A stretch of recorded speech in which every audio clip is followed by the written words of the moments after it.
I'm Sarah, 32 years old, currently on parental leave from my job. It's been 4 months since I welcomed my daughter into the world, and I'm starting to contemplate returning to work. Meanwhile, it seems my husband, Sam, hasn't fully embraced his role as a father yet, despite our daughter's arrival. Sarah, you're not considering quitting your job just because of the baby, are you? Sam's words, uttered right after our daughter was born, were far from the supportive sentiments I expected.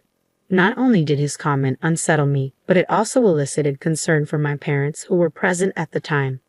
I'm just grateful our daughter is healthy. Let's discuss work later. Once things have settled, I interjected swiftly, unable to bear the discomfort in my parents' expressions. We've been married for 3 years now, yet Sam's peculiar behavior isn't a recent development. It's been a constant since we exchanged vows.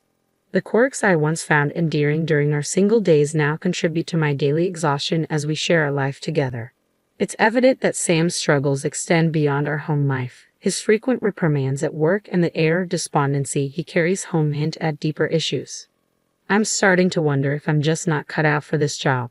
Once I get in this funk, nothing seems to shake it off, he confides, his mood lingering gloomily throughout the day. However, by the next morning he seems to have brushed off his worries, returning to his usual cheerful self. Feeling better today? You seemed really down yesterday, I inquire, voicing my concerns. But Sam, with his volatile nature and penchant for impulsive decisions, often overlooks the gravity of his actions. His tendency to misinterpret situations and hastily jump to conclusions frequently lands him in trouble, despite his obliviousness to the pattern. Since our marriage, one thing has become abundantly clear about Sam. He regards his mother's opinion as law. The unusually tight bond between Sam and his mother caught me off guard initially. I often ponder if Sam's daily visits to his parents' house stem from concern for his mother, who lost her husband and now resides alone. Despite having an older brother, Sam's relationship with him seems strained. When his brother tied the knot, the notion of living with their mother didn't even cross his mind, a decision that deeply perturbed Sam. I have a duty to take care of Mom. It's disheartening how my brother left her, Sam expressed, emphasizing his commitment. This commitment is why we chose to reside near his parents abroad. While I had anticipated the prospect of living with Sam and his mother, surprisingly, she expressed a desire to maintain her independence. You two should live your lives fully. I prefer the solace of living alone, she insisted, declining our offer to reside together. Despite her initial refusal, Sam opted to live in an apartment just a stone's throw away from his parents' house out of concern for his mother. This proximity allows him to be readily available whenever she needs assistance, a setup that suits my free-spirited mother-in-law far better than cohabiting with a stranger like myself. Initially, I agreed that living near my in-laws was the most practical choice. However, as time passes, I find it increasingly challenging. I think I've caught a cold. I'm feeling too sluggish to move. Sarah, could you handle dinner tonight? Her frequent calls during my work hours with such requests have become a routine. Not only am I tasked with preparing meals, but I also find myself burdened with a mountain of laundry, all attributed to her purported fatigue and back pain. What baffles me most is that it's always me she turns to for help. I can't fathom why Sam visits his parents daily yet seems oblivious to his mother's needs. When I raised my grievances, Sam's response was unwavering. Isn't that your duty as a wife? Besides, I'm not adept at household chores. His words left me feeling as though our marriage was merely a pretext to enlist my aid in caring for his mother, a realization that deeply disappointed me. Reflecting on it now, my affection for my husband seems to have gradually waned since then. Despite my mother-in-law's daily calls soliciting my assistance, she surprisingly refrains from directly voicing any complaints about the household chores I undertake.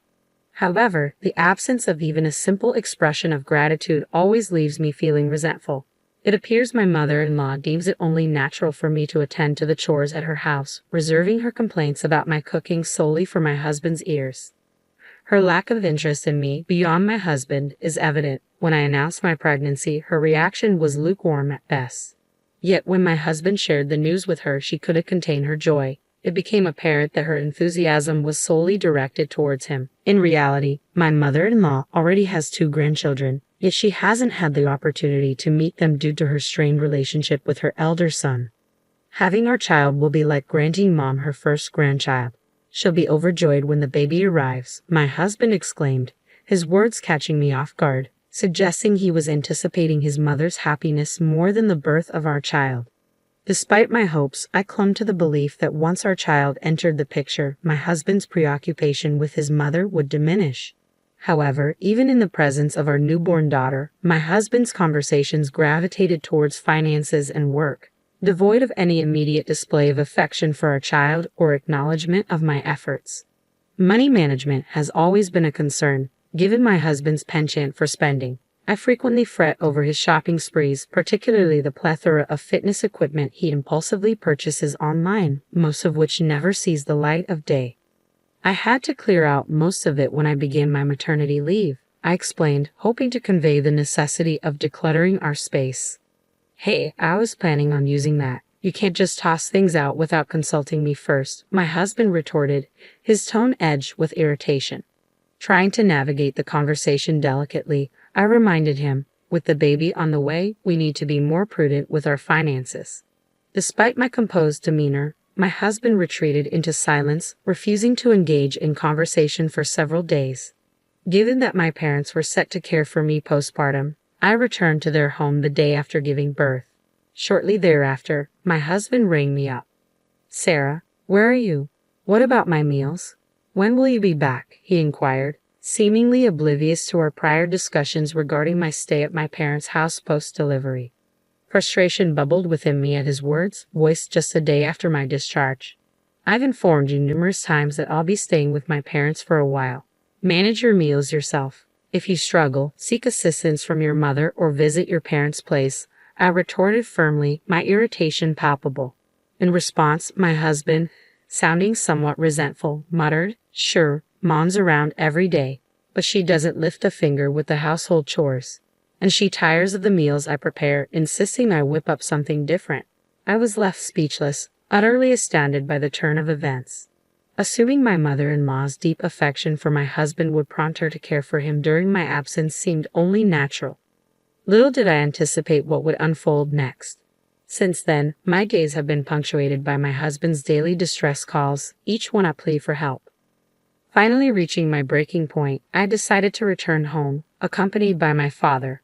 What greeted us upon our arrival was a sight that left us both incredulous. Our once tidy home now resembled a pigsty, despite it being just a week since my hospital discharge. Despite knowing full well that history might repeat itself, my father set to work clearing away the mess while I busied myself preparing meals for the upcoming days.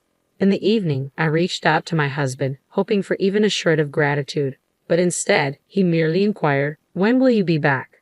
Frustration boiled over, and I couldn't contain my anger any longer. "Are you not even the least bit ashamed that you can't manage things on your own?" I erupted, my voice laced with indignation. Watching me abruptly end the call in a fit of rage, my father, his expression fraught with concern, approached me.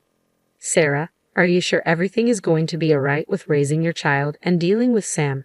Based on what I witnessed today, it seems like Sam contributes very little around the house," he observed, voicing the concerns that had been weighing on his mind. It felt disheartening to realize that I had been pretending everything was fine, all to spare my parents' worry. But I could no longer keep up the facade. So, I confided in them about my husband's habitual behavior. "You're welcome back anytime," my parents reassured me, their words a source of solace in my time of need. Since the birth of my daughter, I've been grappling with frustration and despondency over my husband's actions. Yet my parents' unwavering support served as a beacon of hope. Determined to persevere for the sake of my daughter, the knowledge that I had a haven to turn to filled me with newfound strength. Upon returning home after a month with my parents, the reality of juggling household duties and childcare hit me with renewed force. I never harbored expectations of assistance from my husband or mother-in-law from the outset. Yet, amidst shouldering all responsibilities alone, I found myself burdened with additional chores from my in-laws' household. One day, while at my in-laws to prepare dinner with my daughter in tow, I entrusted her to my mother-in-law's care.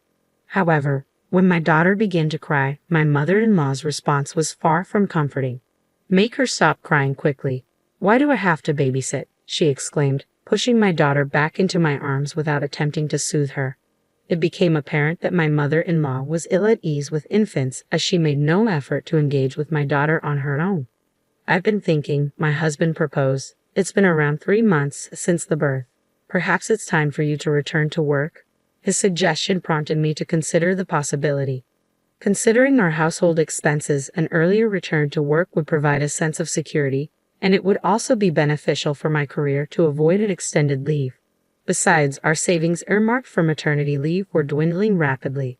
Most of my husband's earnings seemed to vanish into thin air, squandered on extravagant purchases like fitness equipment and other frivolous expenses. I had been meticulous in my planning, intending to allocate the birth allowance for my daughter's needs.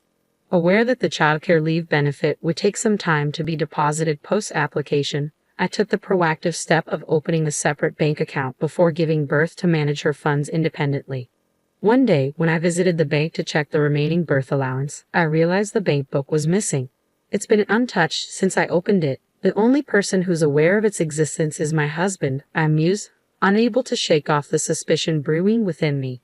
Recalling an earlier conversation with my husband as I prepared for hospitalization at the start of my maternity leave, his inquiry lingered in my mind. I don't need to cover the childbirth expenses, do I? They're covered by the municipality, right? There's no additional payment required from me. It dawned on me that my husband, who possesses a penchant for squandering money, harbored concerns about my financial stability during my hospital stay, fearing I might face difficulties covering the medical expenses. It's all right. The Insurance Association will cover the expenses upon your discharge. If you require funds for the birth, utilize the account where I've deposited the birth preparation money, I assured my husband at the time. In a moment of casualness, I divulged the whereabouts of the money to my husband. Yet a nagging doubt crept in. Had he accessed the bank book without my consent? Although my intention was to explicitly communicate that the funds were earmarked for childbirth expenses, considering my husband's proclivity for extravagance, I couldn't dismiss the possibility of him misusing the funds. Upon his return from work that day, I wasted no time in confronting him. Hey, I can't locate the passbook where I deposited the childbirth preparation funds. Do you have any idea where it might be? I queried, my voice tinged with apprehension. To my astonishment, my husband's response came without hesitation. Oh, I gave all that money to Mom. After all, it's my earnings, right? I have the liberty to utilize it as I see fit, he retorted matter-of-factly. Stunned, I found myself unable to fathom that the passbook had been handed over to my husband's mother rather than him squandering the funds as I had initially feared. That money is meant for our daughter. It's not your earnings, I asserted, my voice tinged with frustration as my husband remained impassive, continuing to eat. In that moment, something inside me snapped. Confronting him with the divorce papers I had quietly prepared for just such an occasion, I struggled to contain my anger and tears as I uttered, "Please sign. I can't continue living like this." Although Sam appeared taken aback, he complied without protest. Initially, I had entertained the possibility of reconciling, particularly given the recent birth of our child. However, witnessing his lack of remorse solidified my resolve. Gathering my daughter and the emergency luggage I had prepared, I exited the house. Glancing back at my husband, engrossed in his meal without sparing a glance in our direction, it became painfully clear that he harbored little concern for our daughter. As I watched him reflecting on the hardships I've endured, I made a silent vow that I wouldn't allow things to culminate in this manner. Upon returning my daughter to my parents' care, I wasted no time in initiating divorce proceedings and promptly headed to the police station to report the financial abuse. The money I had diligently saved had been unlawfully utilized without my consent, a clear violation of trust. Though it might be dismissed as a marital dispute if my husband had depleted the funds, I was determined to elucidate that it was my mother-in-law who had accessed the money. Driven by frustration and a yearning for accountability, I chose to file a police report, not with the intention of seeing them punished, but rather to prompt genuine introspection on their part. A few days later, I received a frantic phone call from my mother-in-law. "Sarah, the police are here accusing me of stealing your money. I have no idea what's happening." Her voice trembled with anxiety, making her words difficult to comprehend. But that was the gist of it. In the background, my husband's voice mingled with hers, erupting in shouts of protest. Amidst my mother-in-law's tearful plea for forgiveness, I maintained composure and replied with courtesy. All I did was inform the police about the disappearance of the money I had set aside for my daughter's birth, I explained calmly. Her response was a stunned silence, interrupted only by a trembling inquiry. What? What does that mean? Before I could elaborate, the line went dead. Days later, I was summoned to the police station for further discussion. The police informed me that due to the domestic nature of the issue, it posed challenges for formal treatment as a case. It emerged that my husband had indeed handed over the passbook to his mother, stating, "It's my earnings, feel free to use it as you wish." Aware that the account was in my name, my mother-in-law proceeded to withdraw the funds. The bank account where the passbook was transferred held not only the remainder of my maternity benefits but also gifts from my company totaling nearly $10,000. The bank's security camera clearly captured my mother-in-law processing the withdrawal. Upon investigation, the police informed me that my husband expressed remorse and pledged to reimburse the full amount. They suggested that given the nature of the situation, I might consider withdrawing my complaint as it was a domestic matter. My intent behind filing the complaint was for both of them to reflect on their actions, though I heeded the police's advice and withdrew the report. However, I was left puzzled when the police later visited them. Yet the situation took a drastic turn as both my husband and mother-in-law were apprehended. During my absence while visiting my parents, my mother-in-law attempted to obtain a loan from a credit card company using my ID card illegally. Despite her unsuccessful attempt to borrow money, it led to an accusation of attempted fraud, resulting in my mother-in-law's immediate arrest when the credit card company lodged a complaint against her. In light of their close relationship, my husband was also apprehended on suspicion of involvement in the incident. I couldn't help but wonder why my mother-in-law was driven to such desperate measures, resorting to borrowing money under my name or relying on assistance from my husband. Upon closer inspection, it became apparent that my husband's extravagant spending habits mirrored those of his mother, who exhibited a similar disregard for financial prudence, resorting to borrowing from various sources. When her pension proved insufficient to meet her mounting debts, she contemplated borrowing money under my name during my absence. However, the presence of a photo on that ID card rendered it impossible for my mother-in-law to utilize it, leading to the situation being classified as attempted fraud. It was a thoughtless act, to say the least. My husband, who had no involvement in the illegal use of my ID card, was swiftly released. However, he appeared unable to resume normalcy, consumed by worry for his arrested mother. While I empathized with his concern for his mother, my priority was for him to diligently work towards repaying the money he had taken from me. Despite my reservations about trusting my ex-husband, I took proactive steps by enlisting a lawyer to ensure the repayment amount was deducted directly from his salary. I heard murmurs that my ex-husband was teetering on the brink of bankruptcy due to the debts incurred for himself and his mother-in-law. Yet my sole concern was to prevent any disruption to the repayment owed to me. After some time, a familiar face paid me a visit, none other than the police officer who had assisted me throughout this ordeal. There was a sense of déjà vu in our encounter, and upon further conversation, it dawned on me that he was a former classmate from my student days. He appeared to have maintained concern for me since that incident and paid a visit to check on me today. "It's been a while. I barely recognized you. You've become quite the respectable police officer," I remarked, noting the transformation in him. With a hint of shyness, he replied, "Has anything significant happened since then?" Truthfully, I recognized him as Sarah right away. In the following days, he made several visits, always using the excuse of not being here for official business, which I found somewhat amusing. As our conversations continued, I discovered that he, too, was single, and with each encounter, I felt the reunion evolving into something more, a budding romance. Perhaps this time I should take the initiative and pay him a visit.